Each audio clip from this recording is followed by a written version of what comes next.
어쨌든 저도 뭐 이제 4차 산업혁명에 대해서 여기저기 밖에서도 조금 얘기를 하고 다니는데 강사 중에 한 사람이고요. 이제 그런 의미에서 조금 딴 분들이 안 하고 있는 좀 포인트로 제가 정리를 해본 겁니다. 정리를 해본 거고, 특히 이제 우리가 이제 IT 강국이라는 허상에 사실 너무 오래 빠져 있는 거거든요. 근데 따지고 보면 이미 특히 소프트웨어로 이제 부가치가 거기서 다 나오는 시대로 프레임이 바뀌고 나서 한국이 사실은 소프트웨어 지지나 그다음에 이제 디지털 지지나 이런 수준에 와 있다는 걸 좀 여기저기 다니면서 제가 굉장히 강조하고 있습니다. 말하자면 굉장히 우리가 반성을 해야 될 시기에 와 있다. 그래서 가령 그 중국도 지금 이제 세계 2위 경제 강국이라고 그러는데 그렇게 된 게 사실은 어느 날 갑자기 중국이 소프트웨어 세계 2위 강국이 됐거든요.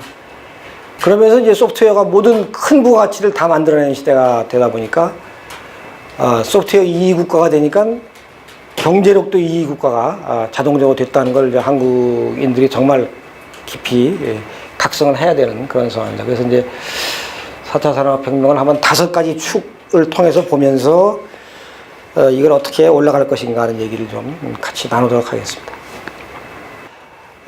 이런 디지털 트렌드 따라가는 걸 좀 게을리하거나 아니면 이런 여러 가지 디지털 생산성 도구들이 또 굉장히 많이 나와 있어요. 이런 거를 매일매일 현업에서 쓰지 않거나 그런 게 있다는 걸 모르거나 하는 식으로 어쨌든 디지털을 따라가지 못하면 나도 모르게 나는 이제 쇼다리가 돼서 처지는 이제 그런 사실은 무서운 상황에 지금 와 있습니다. 그래서 제가 이제 지금 한국이 사실은 우물한 개구리가 됐고 경우에 따라서 또 갈라파고스 섬이라는 얘기도 합니다. 디지털 흐름 속에서. 그래서 우리가 자부심을 가지고 있었던 게 사실은 이제 IT 껍데기만 잘 만든 거였고 그게 이제 중국의 하드웨어 경쟁력이 급신장하면서 5년 뒤가 잘 안 보이게 되는 그런 상황이 됐고 그러니까 이게 뭐 기업도 대기업도 그런 측면이 심하고 그다음에 뭐 정부 의회 그다음에 언론까지도 조금 이런 그 우물한 개구리 현상에 빠져 있어서 이제 심하게 말하는 분들은 지금 대한민국의 상황이 조선조 말과 비슷하다 지금 그런 얘기까지 하고 있는 상황이죠. 그래서 그 제일 중요한 이유는 그 21세기 부의 원천이 소프트웨어라는 것을 초들이 깨닫고 있지 못하다는 거.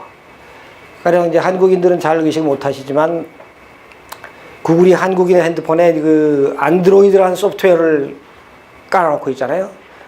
그걸 통해서 구글이 1년에 무려 2조 원의 수익을 한국에서 가져가요. 한국에 세금 한 푼도 안 내고. 그러니까 이제 그 핸드폰에서 가령 게임을 한다. 그럼 그 수익의 30%가 구글한테 저절로 가는 거예요. 자기들이 그 소프트웨어 플랫폼을 제공했다는 것 때문에. 그러니까 알게 모르게 사람들이 핸드폰을 쓰는 과정에서 핸드폰에서 뭐 광고도 보고 뭐 등등 이런 거를 통해서 2조 원이라는 돈을 가져가는데 껍데기를 팔아가지고 2조 원을 만들려면 얼마나 피눈물 나겠습니까? 그 구글이 벌어가는 2조 원은 제가 보기에 수익률이 95%가 넘을 거예요. 소프트웨어라는 게 한 번 만들어 놓고 조금씩 업데이트만 해주면 되니까 뭐 인건비 대단히 들어갈 것도 없고 그러니까 이게 그 부가치에서 하드웨어하고는 비교가 안 되는. 그러니까 어떻게 보면 이제 이 소프트웨어 비즈니스는 사실은 봉이 김선달 비즈니스가 된 겁니다.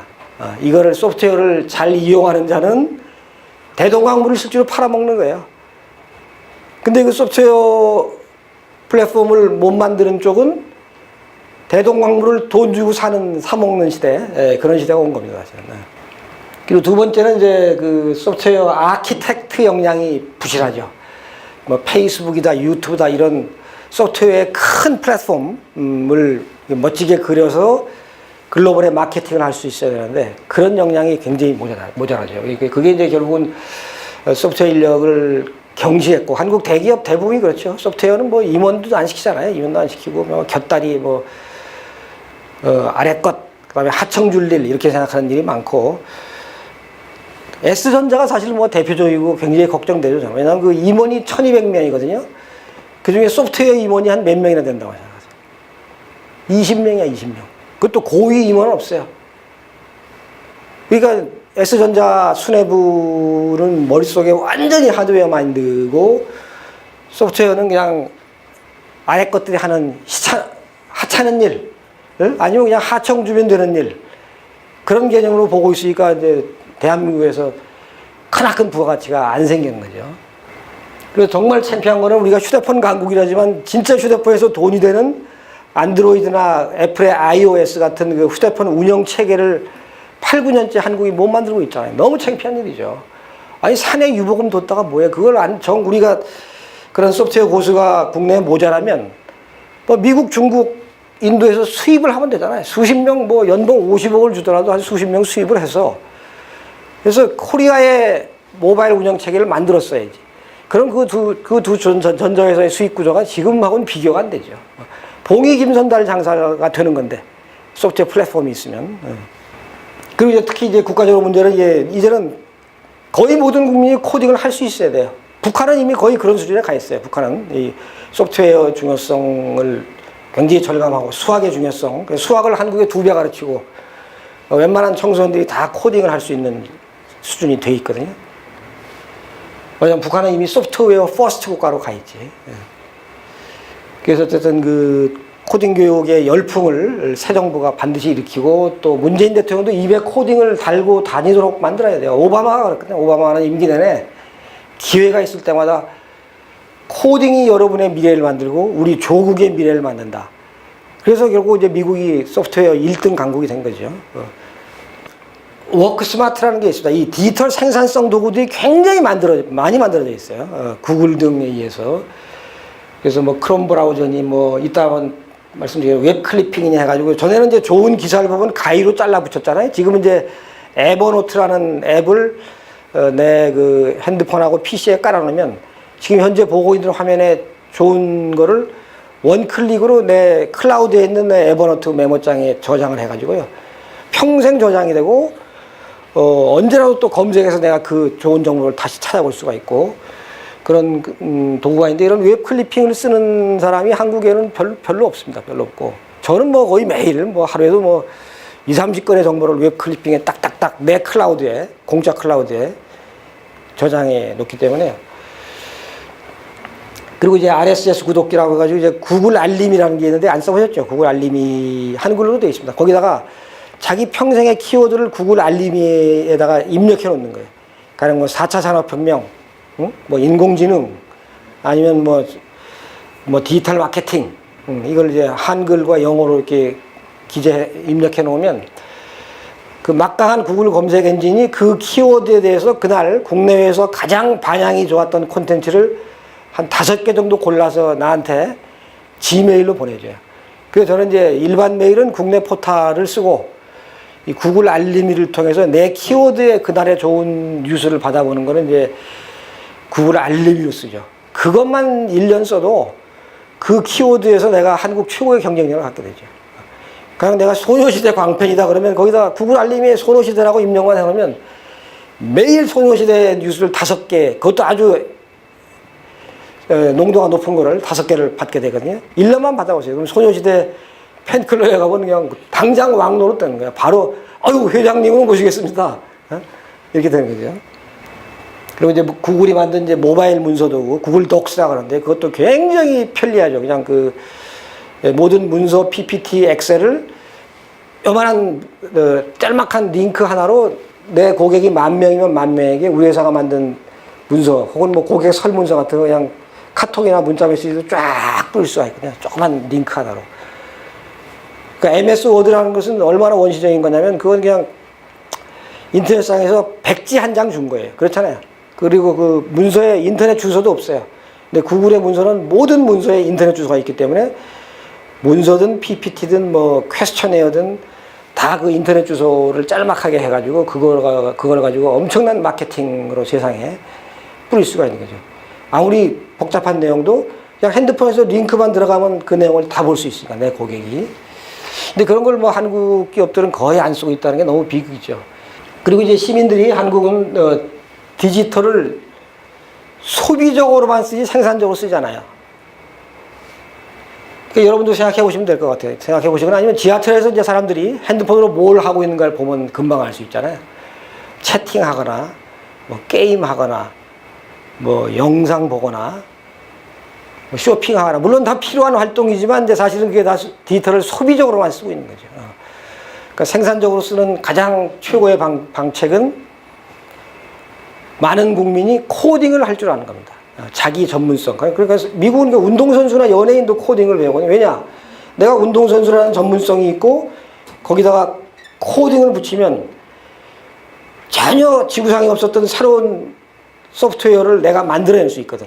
그럼 내가 마크 주커버거가 될 수가 있는 거잖아요. 그러니까 소프트웨어라는 게 그런 엄청난 벤처의 엔진이죠. 벤처 엔진인데 어쨌든 디지털을 가장 생산적으로 쓰는 방법은 많은 국민이 코딩을 하는 것.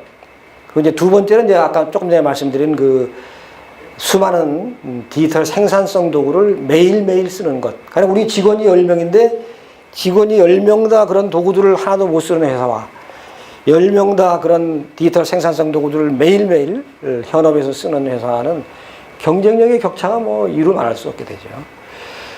그리고 이제 생산적으로 써야 될 세 번째 대목은 뭐냐면 페이스북이나 트위터, 카카오 스토리 같은 소위 소셜 미디어.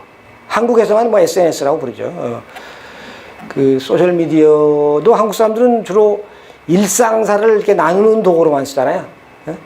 오늘 어디 갔더니 무슨 커피가 맛있었다. 물론 그런 것도 콘텐츠긴 하지만 가급적이면 그것도 생산적으로 써야 된다. 어떻게 생산적으로 쓰는 방법은 뭐냐면 이제 소셜 미디어 세상에 나가면 자기 분야의 고수들이 많이 나와 있어요. 그 고수들을 찾아서 친구를 맺는 거야. 그러면은 아까 RSS 구독기 주셨지만 그 고수라고 내가 페이스북에서 친구를 맺으면 그분이 좋은 콘텐츠를 올릴 때마다 내 페이스북 방에 자동 배달되거든요. 거기서 엄청난 내가 지식을 습득할 수가 있죠. 고수들로부터. 그렇게 쓰고 또 하나는 이제 내가 가진 콘텐츠를 이제 페이스북이나 이런 걸 트위터 같은 걸 통해서 세상에 알리는 거죠. 그래서 퍼스널 브랜딩을 하는 거예요. 아, 저 친구는 가령 인공지능 전문가구나.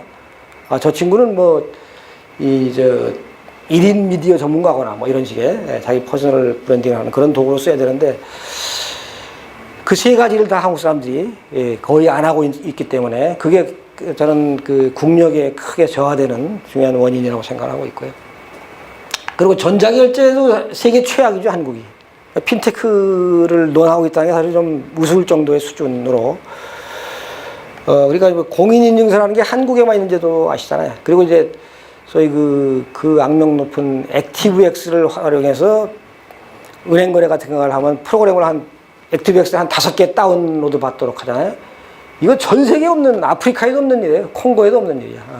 그런 이상한 전자결제 시스템을 만들어 놓은 게 이제 한국이 어떻게 보면 이 시민공화국 혹은 국가라는 게 사실은 세금을 낸 시민의 공화국이거나 기업의 공화국이라야 되는데 한국은 사실은 해방 71년 동안 이제 일제 식민 통치의 유산이 어떻게 보면 그대로 넘어와가지고 관료공화국. 그러니까 OECD 국가에서는 관료는 시민이 채용한 존재잖아요. 우리가 오너거든. 우리가 오너이기 때문에 관료들에게는 예산안 편성권이나 법률안 제한권을 주지를 않아요. 니들이 우리 심부름꾼인데 니들이 왜 예산을 편성하고 니들이 왜 법률안을 만들어? 이게 민주주의의 기본인데 한국은 이제 재헌헌법부터 잘못돼 있었죠. 어떻게 보면 이제 이승만 대통령이 이제 총독부처럼 편하게 통치하기 위해서 관료한테 권한을 다 줘버린 거야. 예산도 니들이 편성하고, 집행도 하고, 법률도 니들이 만들어라. 그러니까 이게 공무원들이 모든 법을 만들다 보니까 한국의 법규들은 전부 규제 법규가 돼버린 거야. 현업을 모르고 법을 만들어 버리니까. 그래서 이제 최악의 전자결제 국가가 된 이유도 바로 거기에 있죠. 한 20년 전, 혹은 15년 전, 정부나 정보기관에서 인터넷 보안을 하려면 익스플로러를 써라. 그리고 액티브엑스가 담긴 프로그램을 한 5개씩 다운받아라. 그리고 공인인증서를 다 만들어서 들고 와라. 이런 걸 만들어 놓았는데 20년이 지나도록 아무도 그걸 못 바꾸는 거예요. 몇 번 여러 번 문제 제기가 됐지만 바꿔지지가 않아. 이게 공무원의 권한이 너무 세기 때문에 시민이나 기업의 권한이 세야 되는데 그렇지 않은 나라기 때문에 그래서 외국인들은 한국 사이트에 와서 쇼핑하려다가 1시간, 2시간씩 난리치고 끝내 못해가지고 인터넷에 보면 욕하는 외국인들 많아요. 코리아 니들 IT 강국 맞아? 아니 아마존 알리바바 가면 1분이면 모든 결제가 끝나는데 이게 도대체 한류 때문에 한국 거 뭐 하나 살려고 그랬더니 1시간, 2시간 해도 결제가 안 되는 이게 무슨 IT 강국이냐. 이게 창피한 노릇이죠. 위정자들이 정말 반성을 해야 돼요. 그러다 보니까 이제 인터넷 보안도 세계 바닥이죠. 그 뭐 이제 모든 국민의 주민등록번호가 다 노출돼 버린 그런 나라가 돼 버렸잖아요. 그것도 사실은 액티브엑스 때문에. 대한민국의 모든 PC는 좀비 PC예요. 액티브엑스가 막 10개, 20개씩 깔려 있거든, PC마다. 근데 이거는 다른 프로그램하고 달리 액티브엑스는 깔리면 지가 이 PC의 주인 노릇을 해요. 그래서 위험한 거예요. PC의 주인 노릇을 하기 때문에 이놈이 들어와서 무슨 짓을 내 PC에서 하고 있는지 알 수가 없는 거예요. 그러니까 해커들이 가장 데리고 놀기 쉬운 프로그램이 바로 액티브엑스거든요. 그래서 세계적으로 15년 전부터 쓰질 않아요. 한국만 그게 무슨 헌법이에요, 액티브엑스가. 그러니까 새 정부에서 어쨌든 개혁해야 될 굉장히 중요한 과제들이 사실은 너무 많죠. 해방 71년간 이상하게 제조들이 많기 때문에 이게 이제 워크스마트 도구들이죠. 구글 크롬 브라우저만 써도 완전히 인터넷 서핑이 달라집니다. 그 이제 생산성 앱들이 막 핸드폰처럼 익스플로러라는 건 그 사이트를 찾아주는 기능과 약간의 보안 기능밖에 없는 거거든요. 근데 구글 크롬 브라우저는 우선 속도가 빠르고 보안도 더 탁월하고 그 다음에 핸드폰처럼 수십만 개의 앱과 응용 프로그램이 있어요. 그러니까 그 브라우저를 활용해서 여러 가지 뭐 스크린 캡처 뭐 5만 가지 그다음에 뭐 아까 얘기한 웹 클리핑 등등 5만 가지 그런 생산성 작업을 할 수 있는 게 활용이 가능하거든요. 근데 한국 사람들은 그래서 이제 세계적으로는 PC에서 익스플로러를 깔아서 쓰고 있는 인구는 4%밖에 없어요. 4%. 아주 거의 PC를 안 쓰는 사람들만 글로벌리 깔고 북한도 그래요. 북한도 한 그 정도밖에 안 돼. 익스플로러 쓰는 사람은. 한국만 뭐 여기 다 익스플로러 쓰시잖아요. 한국만 7, 80%의 PC에 익스플로러가 깔려 있어요. 정말 이건 뭐 말도 안 되는 나라죠. 그러고서 뭐 IT 강국? 이건 난센스 중에 난센스거든요. 그래서 이런 도구들을 국민들이 매일매일 열심히 쓰는 나라가 되는 게 굉장히 중요한 과제고요. 수치로 나와 있어요. 각 나라의 여러 조직의 리더들이 어느 정도의 디지털 리더십을 갖고 있느냐. 뒤져 있잖아요. 아시아에서도. 호주, 싱가포르, 홍콩, 인도 다음에 한국 이렇게 되어갖고 있어요. 그러니까 사실은 크던 작던 그 조직의 리더가 디지털 마인드가 없다? 그거는 이 시대에는 그 조직은 음주운전 조직이 되는 거예요. 리더가 디지털 마인드가 없으면요. 언제 사고 날지 몰라. 그래서 중국은 이제 글로벌 스타트업 탑 20 중에서 15개를 휩쓰는 무시무시한 나라가 됐죠. 그것도 전부 다 대부분 다 소프트웨어 기업이죠. 대부분 소프트웨어 기업. 그래서 우리가 과연 미래에 준비가 돼 있냐는 얘기고, 그래서 제가 제 나름으로 정리해 본 겁니다. 아마 다른 강사들이 이렇게 5가지 축으로 설명하는 분은 없는 것 같아요. 없는 것 같고, 제가 이제 트렌드를 읽다 보니까, 이 5가지 축으로 봐야 이해도 되고, 이제 뭔가 좀 대응을 할 수 있겠다. 그런 생각이 들어서 제가 이제 개념화 해본 건데, 융합혁명, 초지능성, 초연결성, 초신뢰성, 초생명성, 이런 순으로 이제 말씀을 드려보도록 하겠습니다. 이거는 이제 주로 이제 인공지능이나 빅데이터 쪽이고, 요거는 이제 5G 통신, 사물 인터넷, 뭐 이런 부분이죠. 초신뢰성은 이제 블록체인이라는 이제 핀테크에서 많이 활용하고 있는 세상을 아주 믿을 만한 세상으로 만드는 소프트웨어, 블록체인에 대한 얘기고요. 초생명성은 이제 바이오 테크놀로지, 뭐 나노 테크놀로지, 거기에 대한 얘기 되겠습니다. 일부분 그냥 눈으로 보고 넘어가시는 걸로 페이지가 좀 많아가지고요. 4차 산업혁명은 이런 식으로 뭐 다양한 정의가 내려지고 있는데 아직도 완벽한 정의가 없는, 이제 만들어지고 있는 단계고요. 이건 요즘 이제 1인 방송을 재밌게 하는 친구들이 많은데 유튜브에서 티무크라는 친구가 이게 재밌는 표현을 했어요. 4차 산업혁명은 집사다. 왜냐면 자체 상황 판단에 의해서 업무별 시간 공간을 배분하는 거고, 3차는 이제 성서처럼 정해진 시간에 요청된 업무를 수행하는 거다. 이런 비유를 했고요.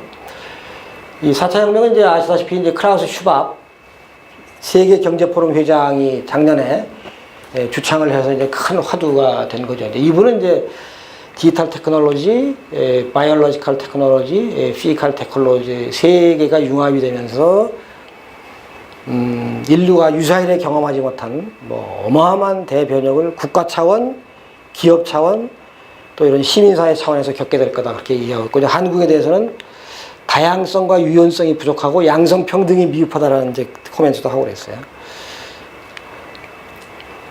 그 특성이죠. 뭐 모든 국가와 산업을 파괴적 재구성한다. 그래서 뭐 이런 기술이 있다. 애트리는 이렇게 정의를 했는데 여기서 한번 애트리의 설명을 한번 보죠. 정보통신진흥원이죠. 그 이 시대 이 4차 산업혁명이라는 값싸고 엄청난 컴퓨팅 파워, 클라우드죠. 클라우드를 바탕으로 모든 것에 감각지능, IoT를 심어서 서로 믿을 수 있게 연결하고 모바일로. 그 다음에 이제 IoT의 가장 큰 강점은 그거죠. 인간이 그동안 인지하지 못했던 세상의 많은 움직임을 IoT가 노출시켜 주잖아요. 땅 밑에서 무슨 일이 일어나고 있는지, 뭐 빌딩 관리시에서 무슨 일이 일어나고 있는지. 그래서 이제 그 인식하지 못했던 세상의 움직임을 포착해서 빅데이터로 분석할 수 있게 해주고, 그래서 결국은 이제 예상되는 문제들에 선제적으로 대응하는, 말하자면 고객의 니드를, 개별 고객들의 니드를 파악해서 선제적으로 대응하는 이제 인공지능을 활용하는 것. 그래서 이제 모든 세상을 이쪽으로 이제 트랜스포메이션 해야 된다고 얘기를 하고 있고요. 중국 기업 대상으로 조사해 보니까 이제 5대 기술 중에 제일 선호하는 게 역시 빅데이터였고요. 둘째가 인공지능, 셋째가 이제 가상현실, 증강현실, 넷째가 로보틱스, 다섯째가 이제 5G 통신 연결이었습니다. 그리고 이코노미스트 조사인데 이제 4차 혁명으로 어느 분야가 혜택을 많이 보겠냐 조사해 보니까 역시 헬스케어가 제일 높았죠. 45%. 그 다음은 이제 파이낸스와 핀테크죠. 파이낸스와 에너지. 그리고 이제 인프라스트럭처 뭐 이런 순서였습니다.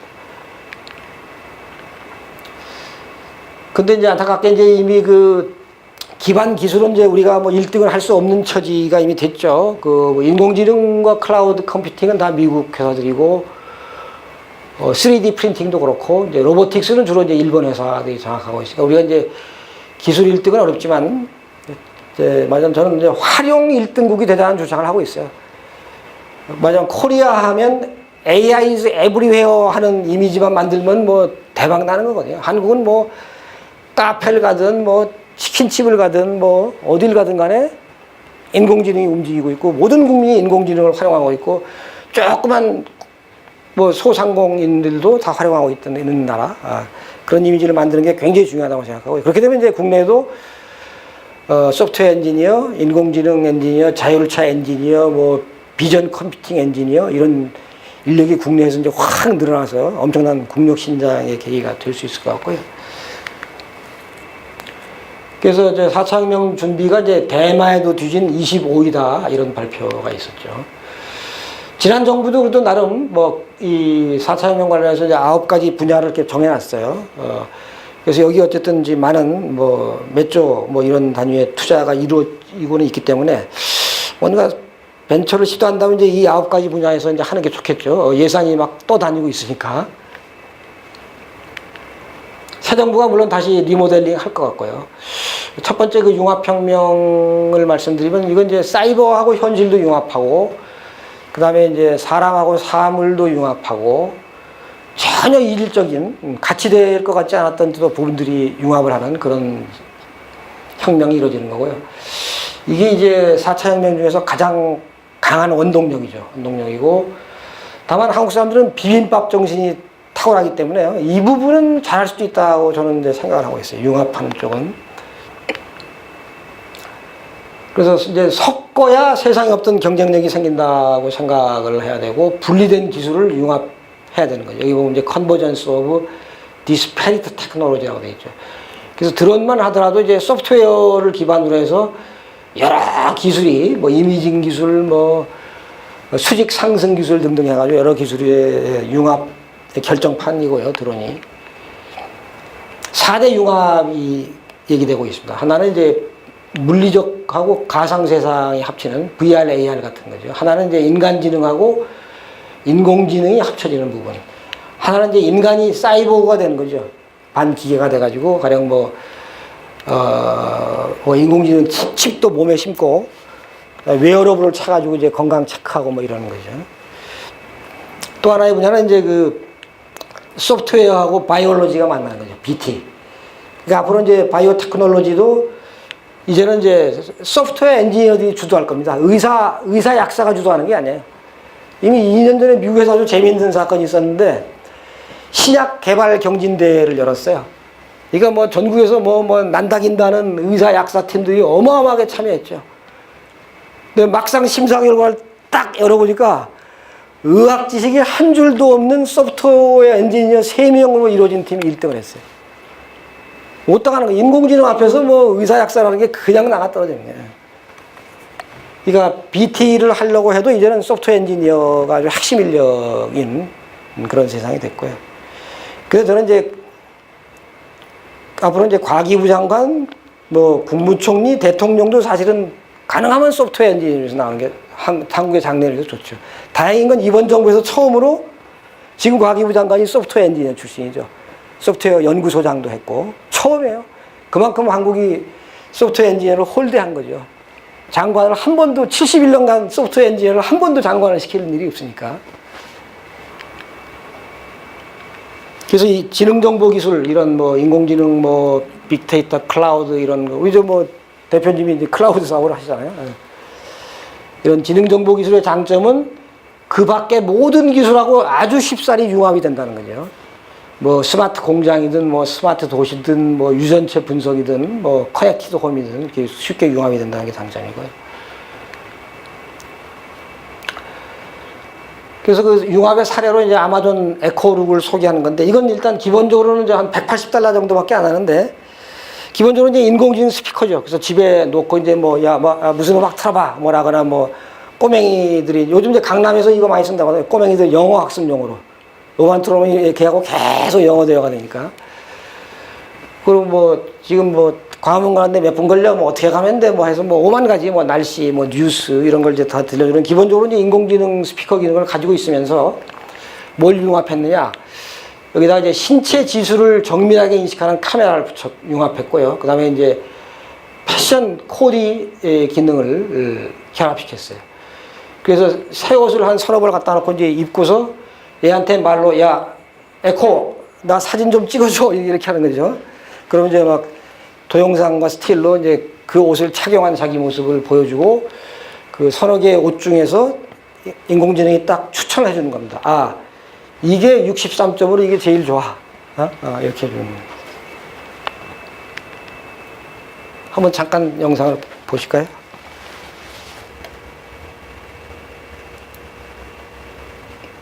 길지 않습니다. 이거.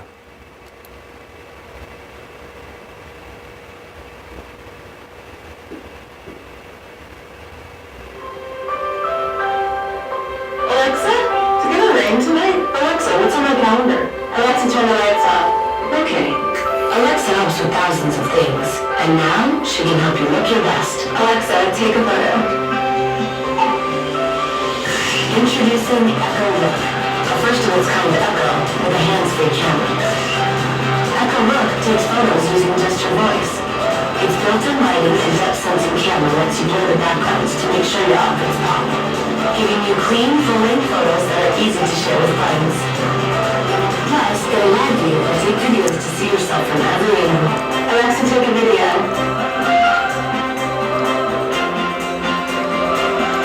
We've also created an easy way to get a second opinion.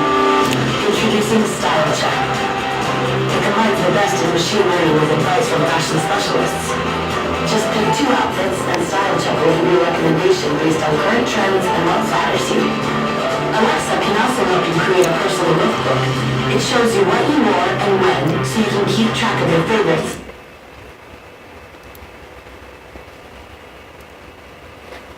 그리고 이제 앞으로 이제 융합에서 굉장히 중요한 매개체가 될 게 이제 증가현실, 가상현실이죠. 증가가상현실이고 이케아가 제일 선도적으로 이걸 했었죠. 그 자기 스마트폰에 이케아의 증강현실 앱을 까는 겁니다. 그럼 그냥 자기 거실에 앉아서 내가 사고 싶은 뭐 탁자, 소파, 뭐 식탁 이걸 선택을 하고 내 핸드폰을 내 거실에다 이렇게 딱 비치면요. 내가 이제 지금 선택한 가구들이 내 거실에 딱 배치된 모습이 보여지는 거죠. 그러면 이게 이거 안 어울리네. 이거 색깔이 바꿔야 되겠네. 이거 너무 크네. 뭐 이런 판단이 바로 쓰잖아요.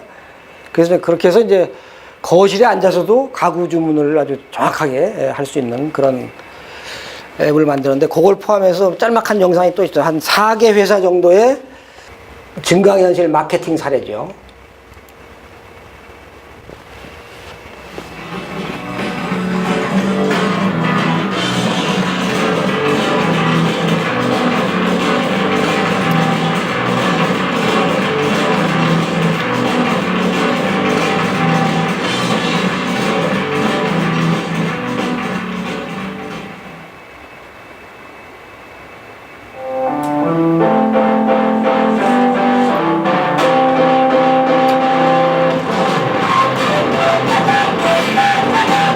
가구가 딱 나타나잖아요.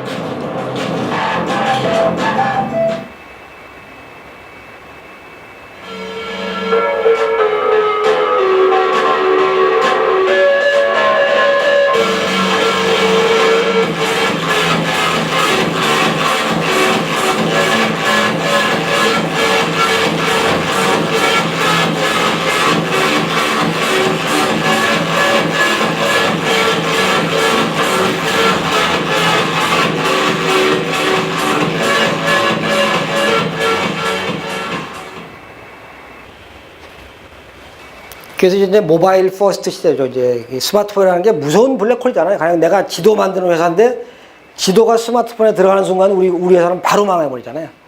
정말 무서운 블랙홀인데 그래서 모바일 퍼스트를 해야 되고 이제 그 중에 이제 가장 좋은 게 이제 O2O 비즈니스죠. 오프라인 투 온라인 해가지고 모바일에서 내가 필요한 걸 주문하고 즉각 오프라인에서 서비스.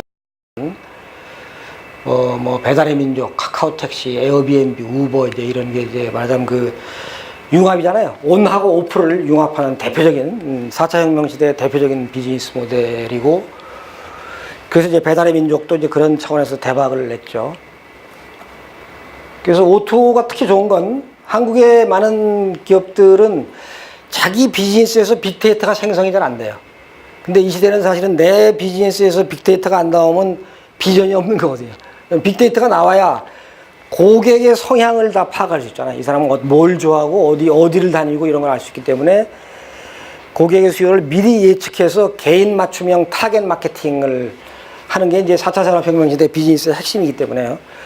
근데 이제 이 O2O를 하게 되면 이제 모바일 앱을 통해서 비즈니스를 하니까 자연스레 빅데이터가 생성이 되죠. 고객의 빅데이터가. 그게 뭐 엄청난 메리트라고 저는 생각합니다.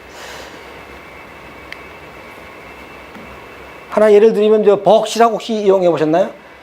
짐을 많이 들고 해외여행을 갈 때 벅스에다 앱으로 그냥 신청하시면 너무 편해요. 이거 아주 깔끔한 승합차와 아주 정장을 입은 멋진 기사가 바로 내 집 앞까지 와서 그 많은 짐을 딱 실어서 공항까지 정확히 배달시켜 주는데 택시보다 싸요. 몇 명 같이 갈 수가 있어, 서너 명이. 예? 한국이 있나요? 네, 한국 겁니다. 한국 서비스. 네, 한국 벤처가 만든 거예요. 네, 써보세요. 다음에 출장 갈 때 한번 써보세요. 네.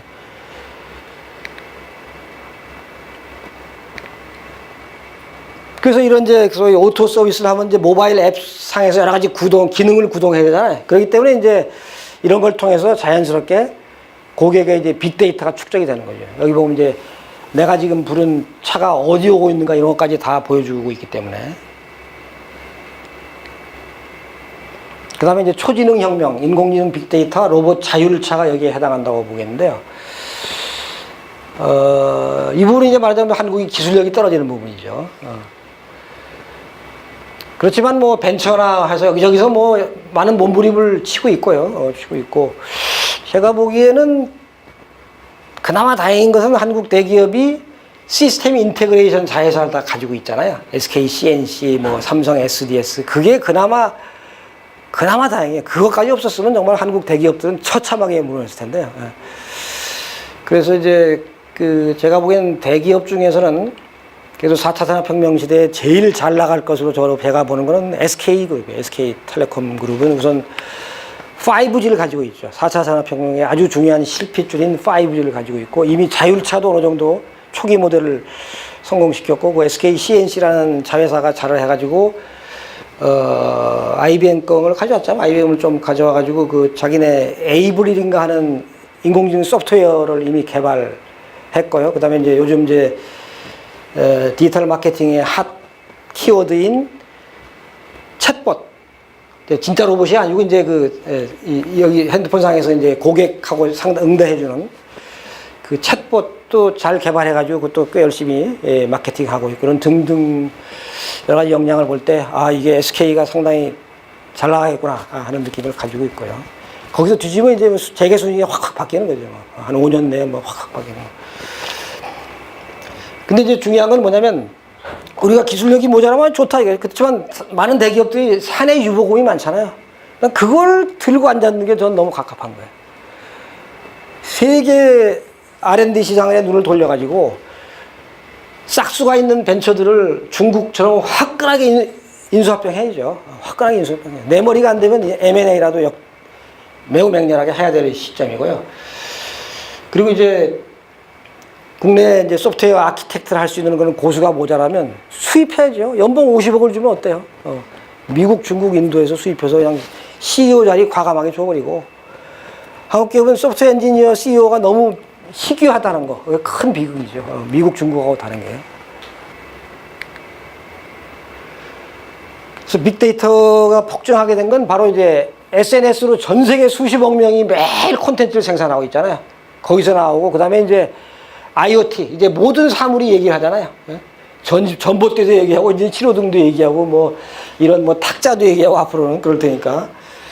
그렇기 때문에 빅데이터가 전에 없이 엄청나게 생기고 있고, 다만 이제 전에는 이게 쓸모가 없었어요. 컴퓨팅 파워가 뒷받침이 안 되니까, 그거를 제대로 분석해낼 수가 없었죠. 근데 이제 근래 와서 이제 어마어마한 컴퓨팅 파워의 급진전이 있으면서 그걸 다 분석해낼 수 있게 된 거죠. 그래서 이제 빅데이터가 황금 창고가 된 겁니다. 그래서 빅데이터는 4차 혁명과 인공지능의 식량이다. 혹은 어떤 사람은 석유다. 그렇게 표현할 정도로 뭐 굉장한 중요성을 가지고 있는 거고요. 그래서 이 시대에 성공하려면 내 비즈니스로 전후방 관계자들과 상생의 플랫폼을 만드는 거죠. 그럼 뭐 카카오 택시면 카카오 택시 그런 거죠. 그런 걸 만들어가지고 거기서 자동적으로 생성되는 고객 빅데이터를 모으고 분석하는 거죠. 그렇게 하면 뭐냐, 아까 그 영상에서 나왔듯이 디스럽티브 이노베이션을 할 수 있게 되죠. 그 누구도 가지 않은 길을 우리 회사가 만드는 거죠. 게임 체인저가 돼가지고. 그래서 저는 이게 굉장히 중요한 그림이라고 생각합니다. 4차 혁명 시대 모든 비즈니스의 핵심 목표가 이 딱 한 장에 압축되어 있다고 얘기할 수 있고요. Turning data into business value죠. 데이터를 모아서 그거를 비즈니스 가치로, 돈으로 만들어라. 근데 이게 이제 소프트웨어 기반 비즈니스라야 이제 생긴다는 거, 이걸 주목해야 되고요. 그리고 사실은 시간이 별로 없어요.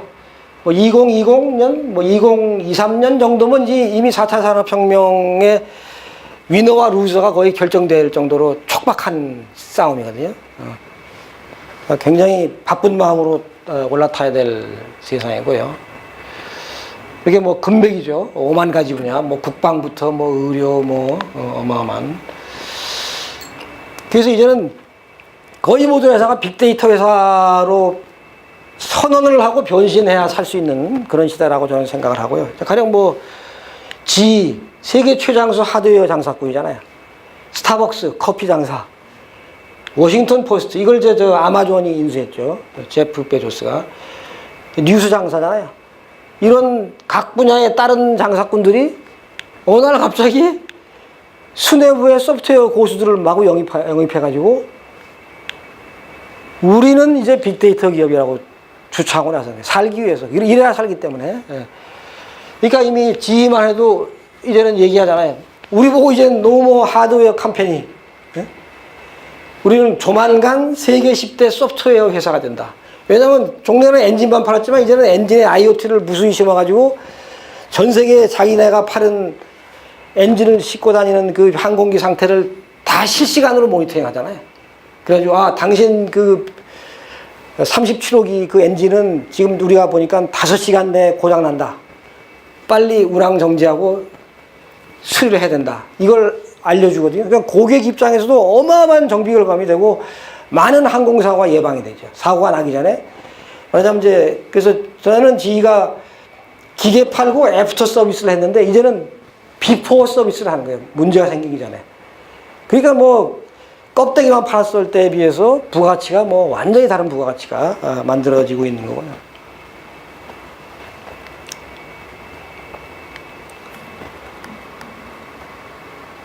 비판론자들은 한국은 이제 4차 혁명을 시작도 못했다고 얘기하고 있어요. 왜냐하면 빅데이터가 없으면 인공지능이 헛개비예요. 빅데이터가 있어야 인공지능이 뭐 계산해서 뭐 예측을 해줄 거잖아. 근데 미국은 이제 전체 데이터의 한 86% 정도가 공개해서 활용이 가능하니까 뭐 빅데이터가 미국 뭐 최강국이죠. 빅데이터 분석에. 미국의 4차 산업은 사실은 뭐 빅데이터 혁명이라고 할 정도로 최강국인데 한국은 뭐 개인정보보호법을 비롯해서 뭐 5만 가지 규제법이 그걸 다 발목을 잡고 있기 때문에 5% 이하인 상황이라고 그러고요. 우선 인공지능에서 뭐 잘 아시겠지만 뭐 그동안은 이제 코딩만 있었죠. 코딩이라는 건 뭐 아시겠지만 이제 그거 아닙니까? 말하자면 그 컴퓨터한테 C나 뭐 파이썬 이런 컴퓨터 언어를 활용해서 컴퓨터한테 명령어를 주는 거죠. 그냥 짜장면 만드는 법은 1, 2, 3, 4, 5다 해가지고 이제 컴퓨터에 지시하는 게 이제 그 코딩 작업이잖아요. 근데 그것도 물론 어마어마한 성과를 냈죠. 그걸 통해서 뭐 자율차도 만들고 뭐 인공지능도 만들고 뭐 온갖 세상의 부가가치가 최근 10년 사이에 코딩을 통해서 나왔지만 페이스북도 나오고 유튜브도 나오고 근데 이제 그게 일정한 한계가 있지 않습니까? 그래서 그걸 뛰어넘을 수 있게 만든 게 이제 인공지능이죠. 인공지능이고 요 그림을 좀 기억하실 필요가 있는데 이제 이게 61년에 인류의 투쟁의 역사입니다. 인공지능과 61년간 어마어마한 R&D 투자를 해오면서 뭐 99% 실패했죠. 그러다가 이제 10년 전에 처음으로 성공한 게 이제 머신러닝이라는 기법이 성공을 해가지고 이거는 이제 컴퓨터한테 1, 2, 3, 4, 5 이거를 오더하는 게 아니고 공부하는 법을 가르친 거예요. 공부하는 법을 가르쳐가지고 야, 네가 서울 부산 간 교통량에 대해서 좀 공부해봐. 이런 작업을 하는 거죠. 그게 이제 컴퓨터 머신러닝에서 그게 이제 엄청난 성과를 내서 인정을 받았고 이제 한 5년 전부터는 이제 딥러닝이어가지고 이제는 인간의 뇌를 닮은 인공신경망을 만드는 거죠. 그래가지고 알파고도 이제 그때 바둑에서 이긴 게 인간 뇌처럼 한 150층의 층을 만들어가지고 연산 작업을 했어요. 그래서 이제 심층을 본다, 뇌의 심층 같은 역할을 한다. 그래가지고 이제 딥러닝이라고 하는데, 어쨌든 이게 이 시대 기술의 총화죠. 총화고. 이게 이제 머신러닝이고요. 인간의 뇌를 모방한 딥러닝. 이 딥러닝이 얼마나 발전했냐? 이런 사진을 그냥 컴퓨터에 딱 던져주잖아요. 그럼 0.01초에 딱 정확한 서술이 나와요. A group of people shopping at an outdoor market. There are many vegetables at the fruit stand. 뭐 사람 눈 이상으로 정확하게 읽어버리잖아요. 이런 식으로 이제 비전 컴퓨팅이 굉장히 각광을 받고 있고요. 이세동이 졌을 때 사람들이 다 인간의 패배라고 슬퍼했어요. 근데 저는 거꾸로 생각하는 거예요. 이건 인간의 승리다. 61년간의 그 피 맺힌 인공지능을 만들기 위한 수많은 과학자들의 노고의 승리라고 봐야 되는 거죠. 그래서 중요한 거는 이거를 인류의 의식주를 향상시키고 비즈니스를 진척시키기 위한 유용한 도구로 어떻게 쓸 건가 하는 걸 궁리하는 게 저는 중요하다고 생각하고요. 왓슨이 뭐 이렇게 이제 뭐 의사들을 꼼짝 못하게 하고 있고, 뭐 여행, 구직 지원, 뭐 여러 요리 뭐 등등 다양한 분야에 쓰이고 있죠. 제레미 하워드라고 세계 최고의 인공지능 전문가가 있습니다. 이 친구가 한번 실험을 해봤어요. 실험을 해봤더니 6명이 7년 할 일을 AI는 1명이 15분 내에 끝내는 거예요. 뭐 어마어마한 생산성이죠. 그래서 이제 바로 인공지능 덕에 전 세계 70억 인류가 의식주의 고통에서 벗어날 거라는 얘기가 그래서 나오는 거죠. 앞으로 이제 농수축산물 생산성이 막 수십 배, 수백 배 폭증할 거예요. 먹고 사는 게 전혀 걱정 없는 세계가 오는 거예요. 빅데이터로 농업 짓고, 그렇지 않습니까? 인공지능으로 농업을 하고 막 이러기 때문에. 그런데 이제 문제는 알파고로 제일 세상에서 충격을 많이 받은 게 한국인인데 1년만 지났는데 뭐 인공지능 가지고 뭐 뚜렷한 걸 내놓은 게 없어요, 한국이. 왜 그러냐? 한국 사람들은 인공지능이 어렵다고 생각하는 거야. 기업하시는 분들도 아유 내가 뭐 코딩도 모르는데 뭐 내가 무슨 인공지능이야 이런 생각을 하시는데 지금 이제 굉장히 나는 하루하루 쉬워지고 있어요. 하루하루 쉬워지고 이제 코딩도 몰라도 인공지능을 활용할 수 있고 대학생도 그냥 며칠만 배우면 저 인공지능 공개 플랫폼에 가서 자기 리포트 쓰기 위한 인공지능을 활용할 수가 있는 그런 수준이 돼 있거든요. 그러니까 이제 구멍가게도 인공지능을 활용할 수 있는 그런 수준까지 아주 쉬워졌는데 한국인들은 모르고 있죠. 이제 대표적인 그러니까 구글도 이런 플랫폼을 내놓고 있고 마이크로소프트, 야후, 그다음에 이제 소프트웨어 지진화로 불리는 삼성전자조차 소프트웨어 플랫폼을 인공지능 플랫폼을 만들어놨어요. 그러니까 텐서플로우가 이제 가장 인기가 있죠. 전 세계 소프트웨어 엔지니어들에게 가장 인기가 있는 인공지능 플랫폼이고 또 이용법이 제일 쉽고 구글이 결국 이 세상도 장악한 거예요. 인공지능 세상도 이미 구글이 장악했어요. 그래서 아까 이제 그 챗봇이 이 시대 이제 디지털 마케팅의 총알이라고 말씀드렸잖아요. 그걸 이제 그냥 구멍가게도 다 만들 수 있는 그런 시대가 이미 왔어요. 한국에서는 이제 플런티라는 앱이 있어가지고 여기 가면 그냥 내가 뭐 통닭집 주인이다. 내 통닭집을 위한 챗봇을 한 10분, 20분이면 만들 수가 있어요. 그래서 챗봇의 장점은 뭐냐? 종전에 앱 마케팅은 고객이 내 앱을 깔아줘야 내가 마케팅이 돼. 근데 그 깔게 하는 게 어렵잖아요. 근데 이 챗봇 마케팅의 장점은 앱이 필요가 없어. 그냥 고객이 저 페이스북이나 저 핸드폰에서 페이스북이나 카카오 이런 걸 쓰다가 거기서 그냥 우리 집 챗봇을 불러내면 되는 거예요. 챗봇을 불러내가지고 여기서 말 한마디 필요 없이 통닭 2마리 뭐 몇 번지 가져와. 결제? 땡. 이렇게 끝나는 거죠. 그래서 이제 세계적으로는 이제 봇 리스트라는 게 이제 수천 가지 업종에서 쓸 수 있는 그 챗봇 만드는 매뉴얼을 딱 걸어놓고 있어요. 그러니까 직원들한테 저런 것도 시켜봐야 되는 거예요. 나중에 부서별로 네 부서에 맞는 챗봇 하나 만들어봐. 해서 직원들이 자꾸 이런 걸 익히도록. 어려운 게 아니기 때문에.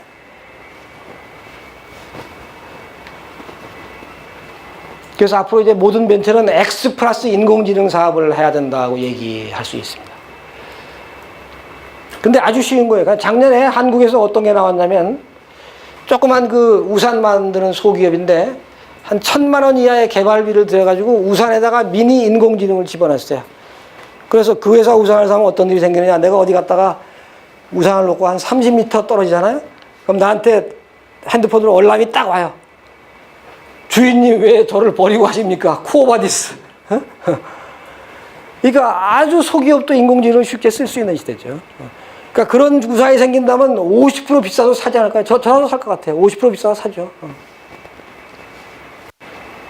그래서 AI가 에브리웨어인 국가 이미지를 빨리 만들어야 되겠다는 얘기고요. 또 젊은이들이 이제 이런 직종에 막 몰리도록 해야죠. 이건 뭐 전부 사실은 뭐 1억 연봉이 다 앞으로 보장될 직업들이죠. 소프트웨어 엔지니어, 인공지능, 자율차 엔지니어, 비전 컴퓨팅 엔지니어가 미국에서 제일 몸값이 비싸죠. 막 10억 정도 받을 정도로 컴퓨터에 눈을 밝게 해주는 기술자들이죠. 컴퓨터가 사물을 잘 판단하게 하는. 그리고 데이터 과학자, 이거 굉장히 중요한 겁니다. 데이터 과학자.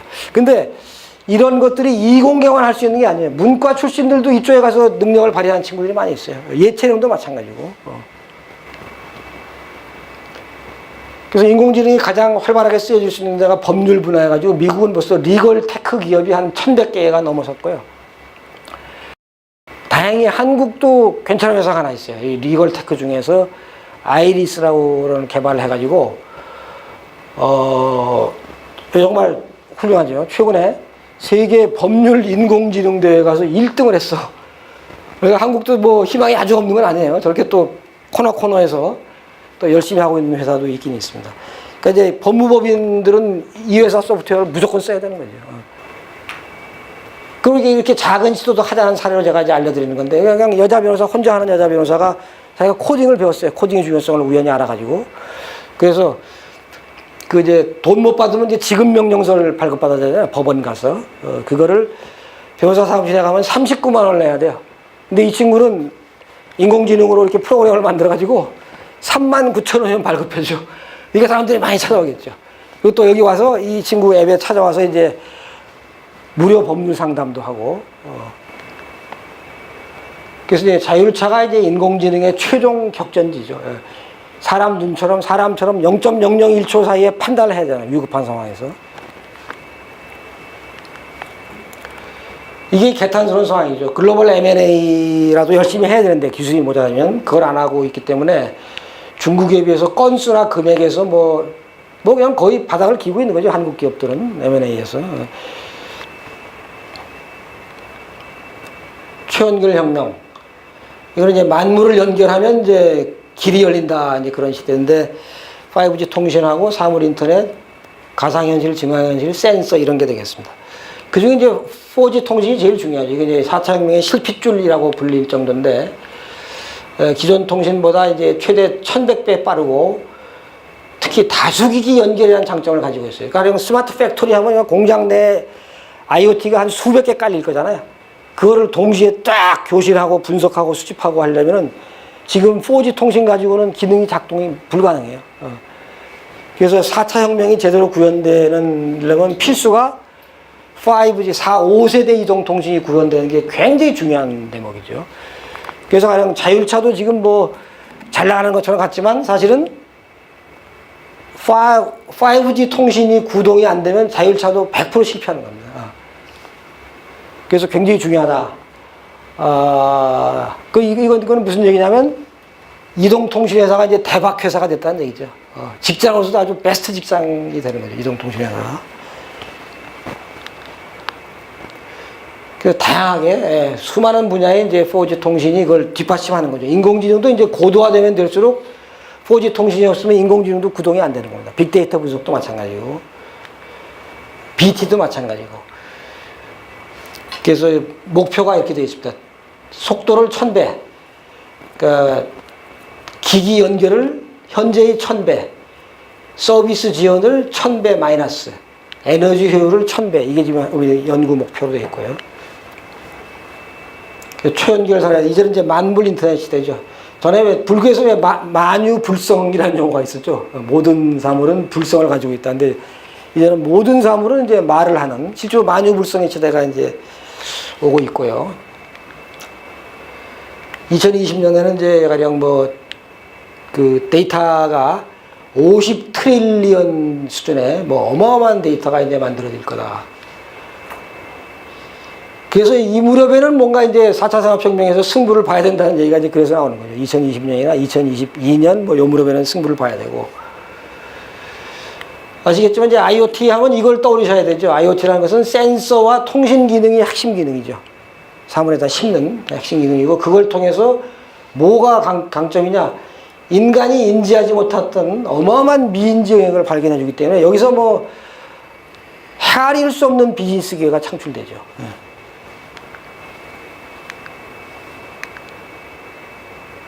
모든 분야에 농업, 재난 모든 분야에 활용이 될 거고.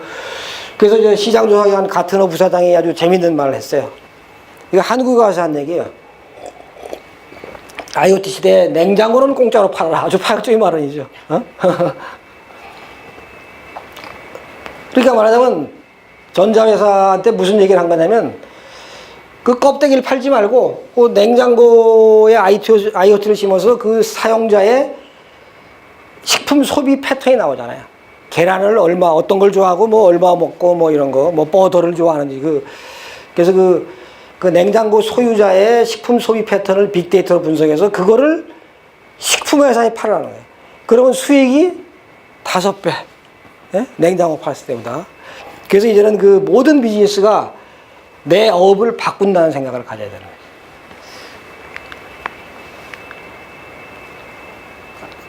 IoT는 사실 이 아두이노 기판만 익히면 누구나 만들 수 있는 겁니다. 미국은 그냥 농민들도 요거 조작법을 배워가지고 자기 그린하우스에 다 설치해요. 그래가지고 온도수도 조절하고 뭐 언제 씨 뿌릴 건지 언제 수확할 건지를 다 인공지능 빅데이터로 농사를 짓거든요. 그러니까 이건 회사 같은 CEO도 그렇고 회사도 그렇고 이건 어려운 건 아니기 때문에 이걸 전 직원이 배우게 해야 돼요. 아두이노를. 그래서 제가 그 신입 소방관 교육도 디지털 교육도 다니는데 그때 제가 소방관들한테 그런 얘기해요. 여러분들 무슨 불나서 빨리 가서 껐다고 해서 이제 소방관 유능한 소방관이 이제는 아니다. 어?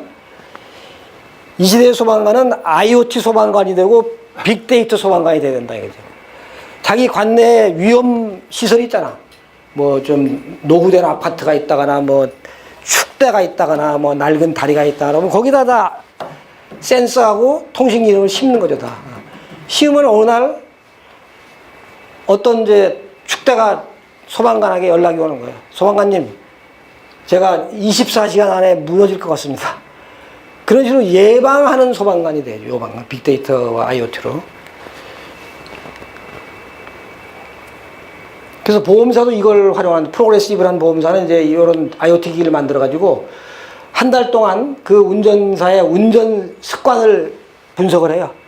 그래서 한 달간 이 사람은 참 깨끗하게 운전하는 사람이다. 그러면 한 달 뒤에 보험료를 30% 깎아줘. 서로 좋은 거죠. 보험사도 좋고 가입자도 좋고. 그리고 이제 대학생들도 뭐 간단히 이런 걸 만들어내요. 자전거에 후방 안전장치를 그냥 대학생 혼자 만드는 거예요.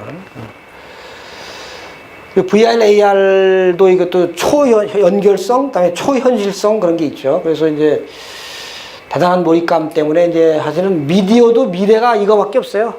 지금처럼 뭐 종이로 찍는 신문, 그다음에 뭐 TV 이거 가지고 이제 한계가 명확하거든요. 한계가 미디어도 이제 결국은 어떤 축제가 열린다. 그럼 그거를 증강현실이나 가상현실로 제공해야 되는 거죠. 그러면 내가 축제 현장에서 막 난리치고 있는 그런 느낌을 소비자에게 주기 때문에 이 밑에 있는 사진은 그겁니다. 그 미국의 2차 대전 참전 용사가 2차 대전 때 유럽에서 자기가 구해졌던 시골 마을 부부하고 VR 끼고 서로 수십 년 만에 이렇게 소통하는 그런 장면이 연출된 걸 보여주고 있는 거고요. 초신뢰 혁명도 굉장히 중요한 겁니다. 이 블록체인을 통해서 금융이 완전히 바뀌고 그다음에 정부와 시청 군청이 다 바뀌게 돼요. 완전히 투명해지고 모든 게 공개되고 그 이제 보안의 혁명이 일어나게 되는데 블록체인은 이래서 블록체인이라는 이름이 붙었죠. 말하자면 어떤 하나의 거래가 이루어지면 A가 B한테 송금했다. 그럼 그거를 하나의 벽돌로 만드는 거예요. 블록으로 만들어가지고 이 체인에 있는 모든 사람이 그 거래 내용을 공유하고 같이 검증해서 이제 안전하다. 그러면 이제 이 사슬에 끼워주는 거예요. 사슬에. 예, 그렇기 때문에 블록체인이라고 말이 만들어졌고요. 그래서 이게 굉장히 중요한 표현입니다.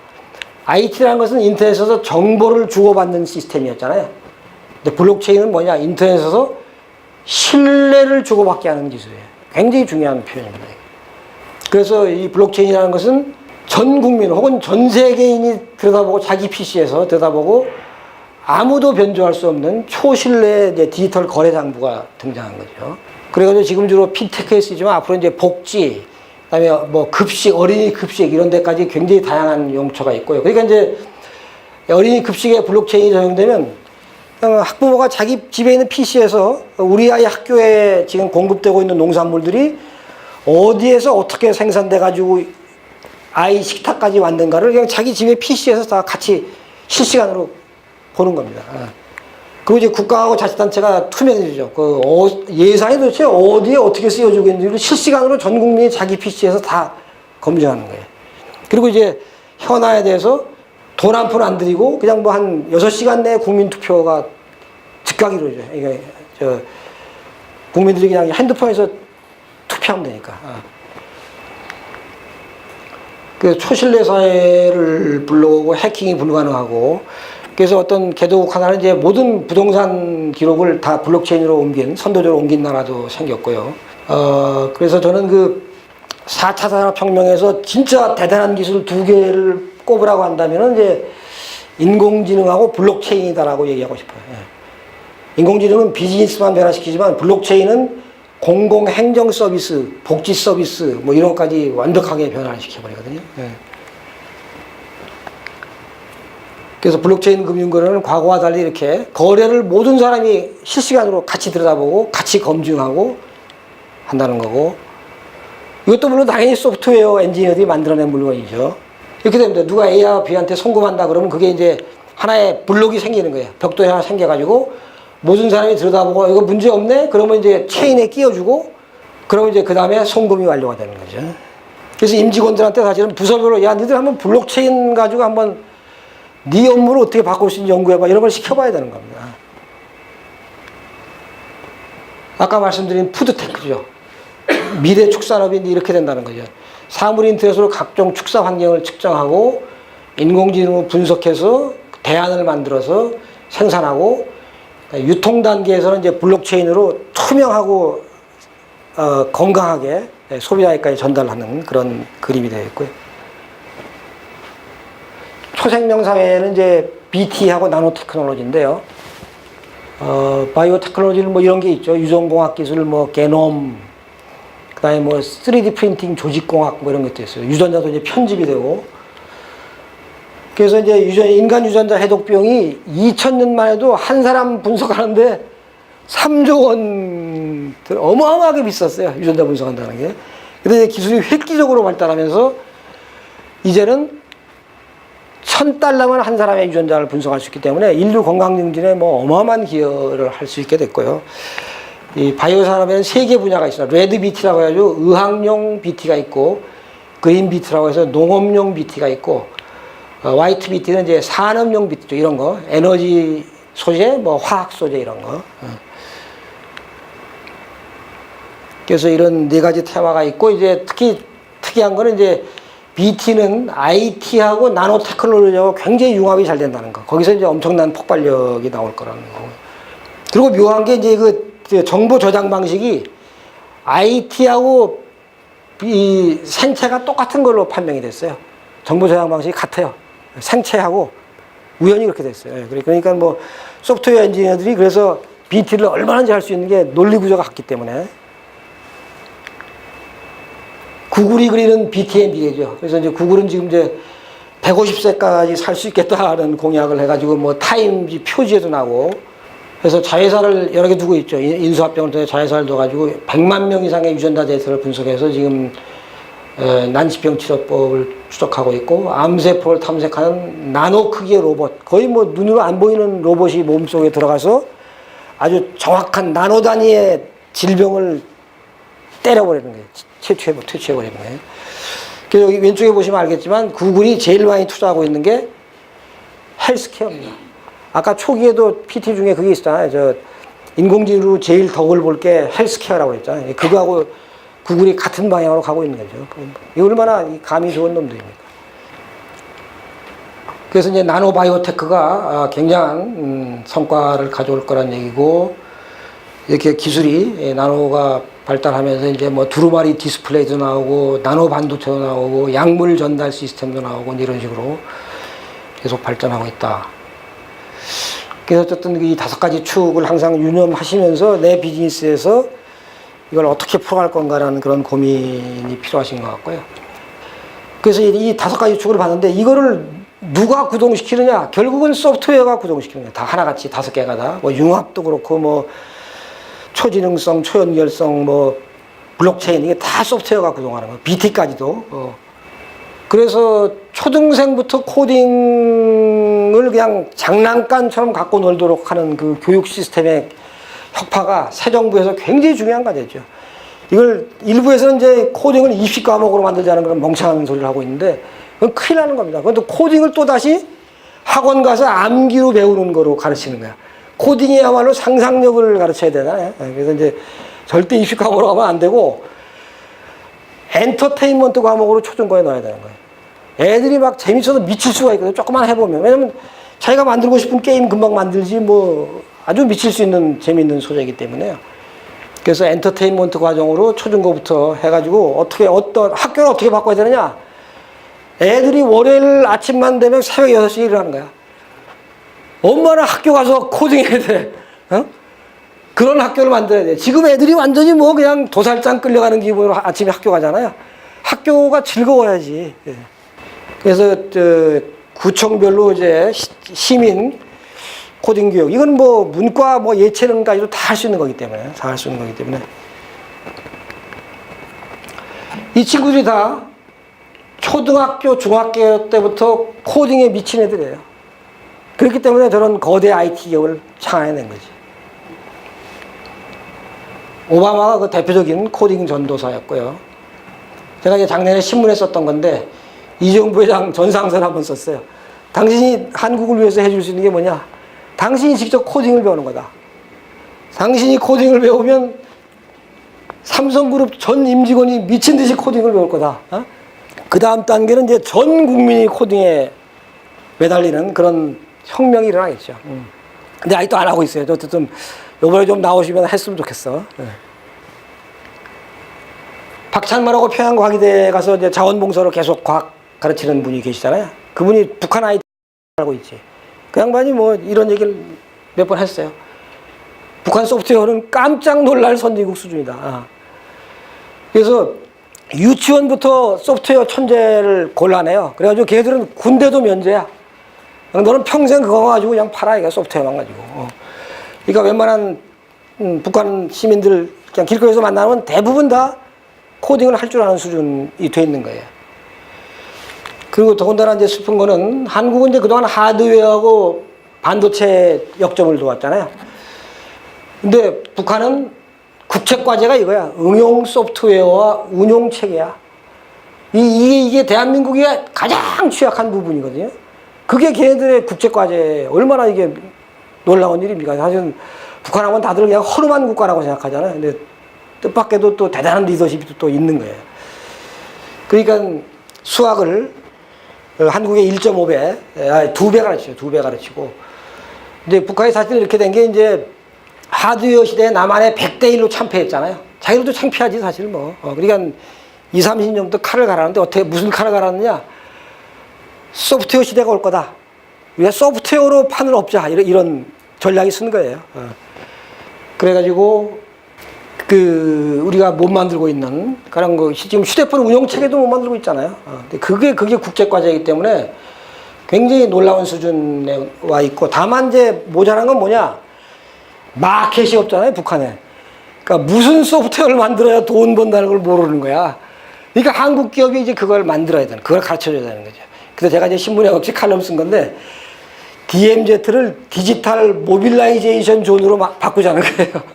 그래서 동쪽 끝부터 서쪽 끝까지 수만 개 남한 기업이 가서 텐트를 치는 거야. 그래가지고 북한의 소프트웨어 인력 고용해가지고 거기서 4차 산업적인 부가가치를 만들어서 한국 기업은 하드웨어와 글로벌 마케팅은 잘하잖아요.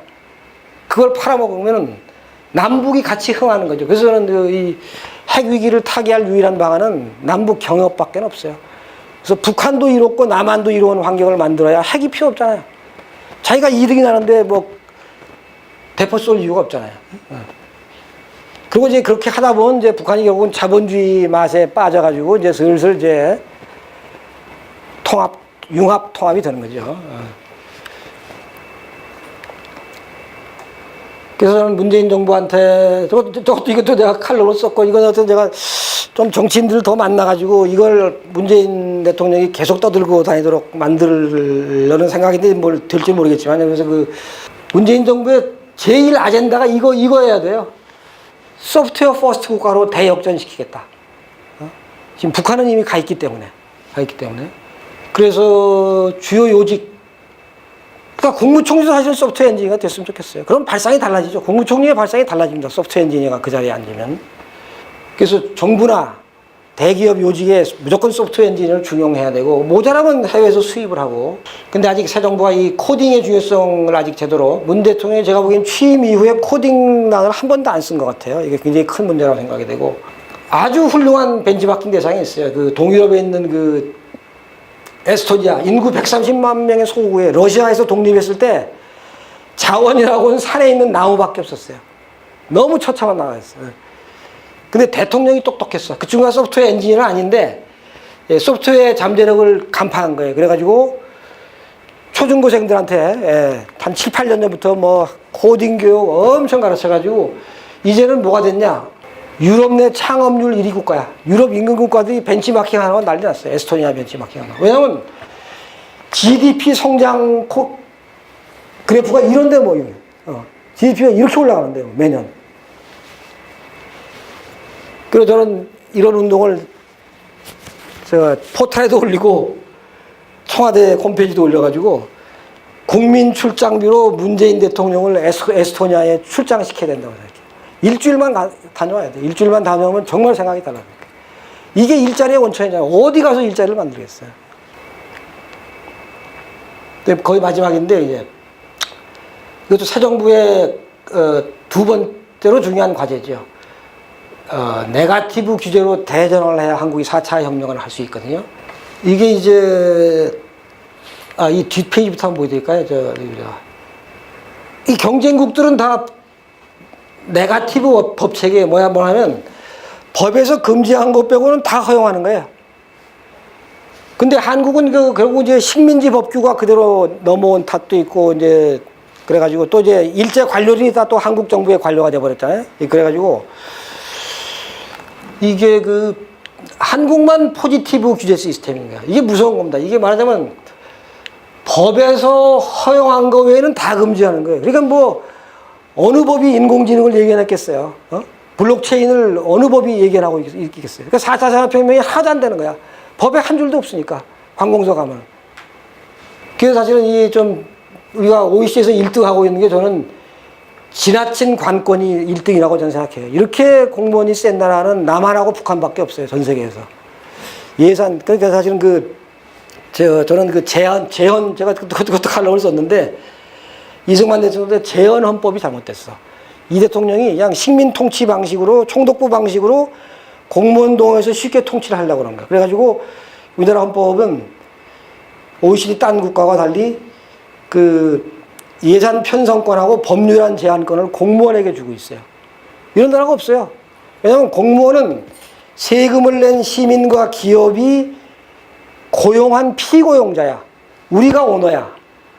우리가 오너인데 한국만 걔네들한테 예산안 편성권, 법률안 제한권을 줘버리니까 공무원이 71년간 오너예요. 사실 그렇지 않습니까? 기업이 뭐 공무원 앞에서 얼마나 나약한 존재예요. 사실은 공무원을 기업이 세금 내서 고용한 자기가 오너인데 한국 기업은 자기가 머슴처럼 71년을 살아온 거야.